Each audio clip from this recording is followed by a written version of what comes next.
Picture the warmest corner of your childhood. Friday night, microwave popcorn, and a TV glowing with the gentle chaos of Family Matters. For almost a decade, the Winslows were everyone's second family, reminding us to do our homework, be kind to neighbors, and maybe double lock the back door if Steve Urkel was anywhere nearby. Yet behind that laugh track sat a powder keg no studio audience ever heard ticking. A single 30-second gag, one half-baked gangsta parody would light the fuse, splinter friendships, and topple a sitcom that once commanded 14 million viewers a week. Tonight, we're time-warping back through network mergers, overnight fame, and a backstage screaming match that almost turned physical. We'll reveal how a fresh-faced Jaleel White transformed an ensemble dramedy into the Steve Urkel Show, why a $40 million network hop to CBS became a textbook example of too much, too late, and how Jo Marie Payton's final stand on stage 5 exposed every fracture the Winslow family had been hiding since day one. By the end, you'll see why even the coziest TV homes can crumble when one character, one ego, burns too brightly. Grab a snack because this is the untold saga of the scene so wild it sank Family Matters. Family Matters was never supposed to redefine Friday nights. It began in 1989 as a humble spin-off of Perfect Strangers, built around Harriet Winslow, Jo Marie Payton's quick-witted elevator operator who stole every scene she visited upstairs at Chicago's fictional Chronicle newspaper. ABC programmers, hunting for fresh family content, greenlit a half-hour vehicle where Harriet could finally clock out, walk through her own front door, and juggle life with a blue-collar cop husband, 3 kids, an eccentric aunt, and a basement packed with Chicago-style heart. The pilot's numbers were comforting but not explosive. What was explosive, however, was America's appetite for wholesome escapism in the late 80s. Crack epidemics, savings and loan scandals, and a looming Gulf conflict kept nightly news grim. Families craved a palate cleanser come Friday. ABC doubled down, branding TGIF and stacking 4 squeaky clean comedy, Full House, Family Matters, Perfect Strangers, and Just the 10 of Us into a bingeable block. Ratings climbed steadily, and by season 2, Family Matters averaged a sturdy 11.5 million viewers, just shy of Full House. Beyond numbers, the Winslows felt revolutionary, a sitcom showing a middle-class black family not through the precarious lens of 70s projects or the stylized glam of The Cosby Show, but through grounded paycheck-to-paycheck relatability. Carl Winslow lectured Eddie about safe driving, Harriet juggled Aunt Rachel's business dreams against the reality of rent, and Grandma Estelle spiked moral lessons with sly humor. The chemistry was instant, the laughter organic, and for a fleeting moment everything felt balanced until a kid in suspenders stumbled through the front door and annihilated the status quo. But just when the Winslows found their rhythm, a single character would rewrite every beat. Jaleel White's audition was almost an afterthought. Producers needed annoying kid next door for a 2-minute gag. Squeaky laugh, clumsy charm, exit left. White, barely 13, rolled in wearing thick glasses borrowed from his dad and a pair of too short red pants. He delivered 4 lines, then ad-libbed a nasal "Did I do that?" that cracked open the studio like a thunderclap. Live audience roared. Crew members repeated it down corridors. Test screenings sent ABC executives into a frenzy. 1 week later, writers frantically rewrote the next 3 scripts. Steve Urkel was now the comedic engine. The public inhaled every moment. People magazine crowned White the hottest kid on TV. By 1991, Urkel dolls hit toy aisles, each pulling a string to deliver 3 chipmunk-pitched catchphrases. Kellogg's launched Urkel O's cereal, a fruity, loopy part of your balanced breakfast. Sears sold suspenders marketed as Urkel Wear. Nielsen charts confirmed the hype. Whenever White's billed screen time surpassed 19 minutes, viewership spiked by up to 2 million. Success, however, breeds expectation. Writers, terrified of losing momentum, contorted storylines into ever wilder set pieces. Robot duplicates, jetpack mishaps, a crossover with Full House in which Urkel teaches Uncle Jesse how to change diapers while yodeling. Meanwhile, the ensemble saw their dialogue shrink. Darius McCrary, Eddie, joked that some table readings felt like Urkel's monologue, guest starring the rest of us. Laughter-filled living rooms. Frustration poisoned the set, and resentment, like any slow leak, only needed the tiniest spark to explode.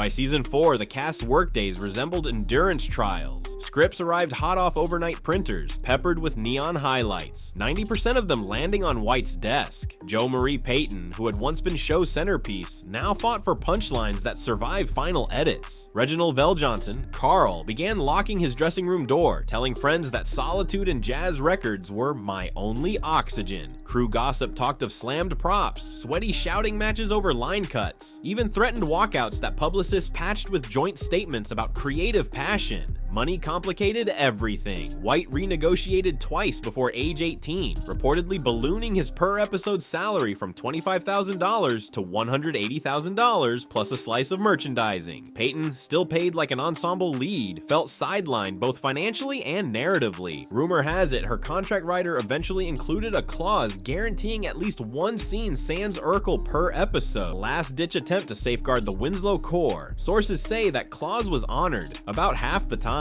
The tension occasionally spilled into tabloid headlines. One E! News segment teased Urkel unraveled after audience members at a live taping claimed to witness verbal fireworks between Payton and White when he improvised an off-script pratfall that toppled a prop lamp onto her foot. Nothing was confirmed, but the buzz circled talk radio for weeks. Fans shrugged. After all, what's a little drama between friends? They had no idea the business side was about to detonate, taking the family feud public, because in Hollywood, nothing accelerates stress like a multi-billion-dollar corporate merger. January 1996, Disney acquires Capital Cities ABC for $19 billion. Behind closed doors, rebuilding begins, executive reshuffles, cost-cutting whispers, and a renewed focus on synergy with Disney's soon-to-launch cable channels. Miller Boyett Productions, Full House, Step by Step, Family Matters suddenly feels less adored. Their shows command big salaries, yet skew younger than Disney's new family adventure roadmap. Les Moonves, freshly installed programming chief at CBS, senses blood in the water. Moonves offers $40 million,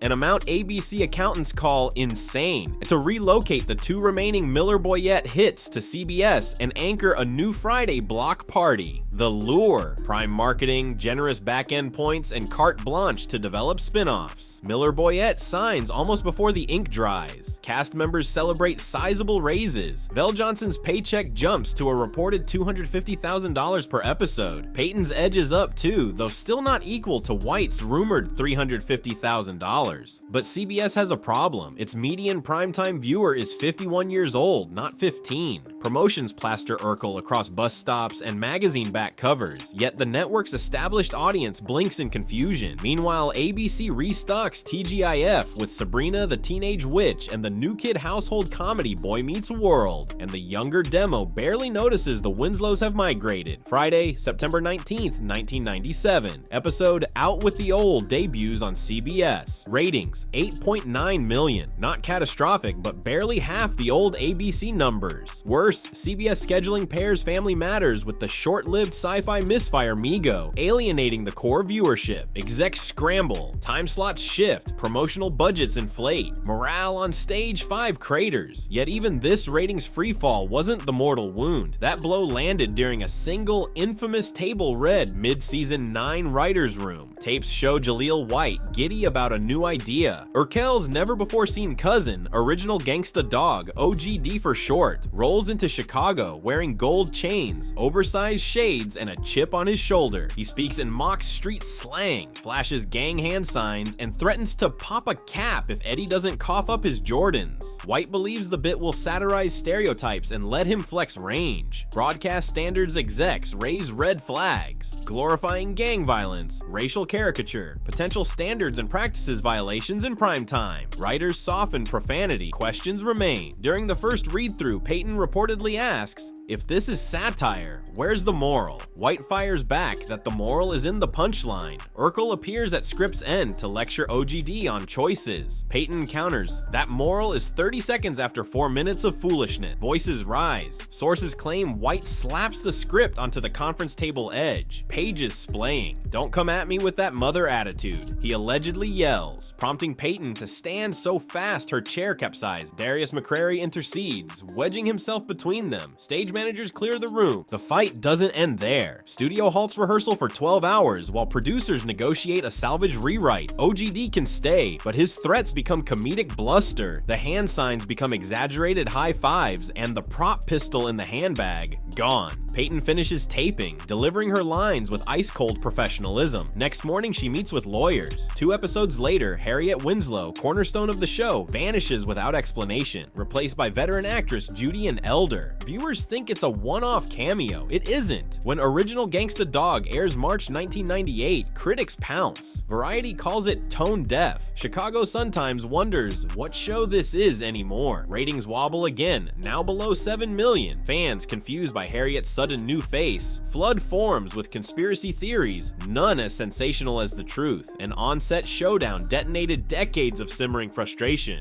and the aftershocks would flatten everything in their path. CBS reacts as corporations often do, in panic mode. Executives yanked the show from 8 p.m. to 9 p.m., then to 9:30, eventually parking it at 8:30 after kids say the darndest things. Families trying to find the Winslows feel like they're chasing a bouncing lottery ball. Meanwhile, critics savage the recasting choice, calling it soap opera sloppy. Elder does her best, but the chemistry is off. Scripts read like rethreaded jokes about Harriet redecorating the kitchen, except viewers can't get past the new Harriet standing in that kitchen. Behind the camera, cost overruns skyrocket. Because the move to CBS came with deluxe paychecks, each lost rating point costs the network several $100,000 in ad revenue. Marketing budgets balloon. Urkel dances with C-list pop stars on talk shows. McCrary guest raps on morning radio, but nothing reverses the slide. Internally, spreadsheets project the entire Friday block will lose $8 million by May. Writers pitch radical options, a live 2-hour finale, a crossover event with Everybody Loves Raymond, even rebooting season 10 as a half-hour animated series titled Urkel and the Winslows. None stick. Each week, the laughter track feels hollower. Audiences more restless. By spring 1998, average viewership sits at 5.4 million, fewer than saw the Family Matters pilot 9 years earlier. Still, the final blow came not with a bang, but with a voicemail.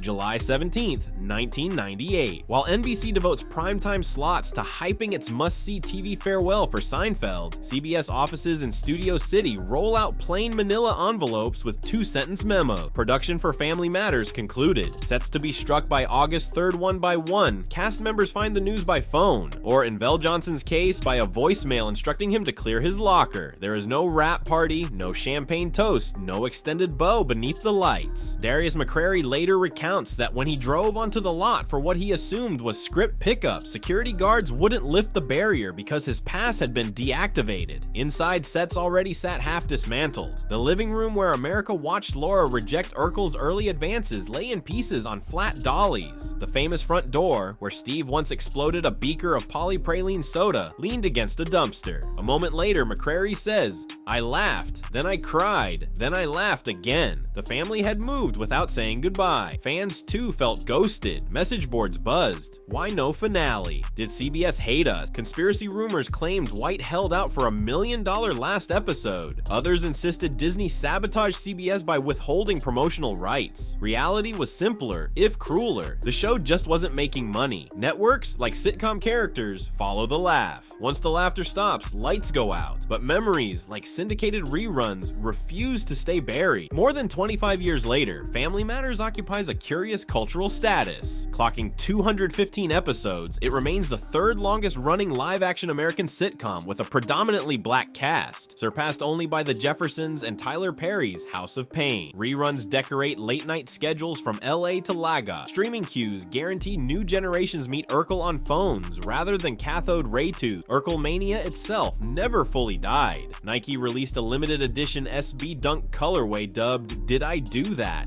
Red suede with purple piping, mirroring Steve's iconic pants and suspenders combo. Funko sells bobbleheads of Robot Urkel that glow neon when they detect motion. TikTok hosts an hashtag Urkel Challenge, where users imitate the character's signature fall and snapback dance, often with 2020's drip that Steve would envy. As for the players, Jaleel White matured into voiceover greatness. Sonic the Hedgehog fans know. In 2022, he launched a cannabis line cheekily titled "It's Purple," referencing the old suspenders shade. Jo Marie Payton stayed queenly, voice of Sugar Mama in Disney's The Proud Family reboot, yet told Entertainment Tonight she'd only sign a reboot contract if we sit down and speak our piece first. Translation: unsolved ghosts remain. Peacock sniffed around a revival in 2021, an adult Laura and Steve raising super genius kids who accidentally time hopped to the 90s, but negotiations fizzled. Still, you can't shake the feeling Hollywood's just waiting for a sentimental anniversary to cash that reboot ticket. Sitcoms, after all, never fully die, they just loop on different channels. So what lasting lesson does this cautionary tale deliver? Collapsed sitcom rarely boils down to one culprit, yet here a perfect storm made sure every weak joint snapped at once. The lightning bolt of overnight merchandising fame, an ensemble slowly eclipsed by its youngest star, corporate chess moves that favored balance sheets over creative chemistry, and finally a single controversial gag, the original Gangsta Dog cameo that raised voices high enough for every hairline crack to show. We learned that massive popularity can become a prison, that representation without balance risks tipping from groundbreaking into caricature, and that no paycheck, be it $40 million or 40 bucks, can manufacture the intangible glue we call family. Television history is littered with sets that looked bulletproof until one stray script page, one managerial memo, one bruised ego proved otherwise. So next time you binge old TGIF favorites and feel that warm nostalgic glow, remember, while you were laughing, real people were navigating 4 a.m. call times, writer room rewrites, and the sheer emotional torque of inviting America into their living room every week. Sometimes the cost of all that comfort is hidden behind a studio door labeled talent only. If this stroll through primetime's prettiest implosion kept you guessing, smash that subscribe button and throw a stealth Urkel laugh in the comment. Until then, stay curious, cherish your favorite reruns, and never underestimate how quickly one half-minute scene can flip the script on television history.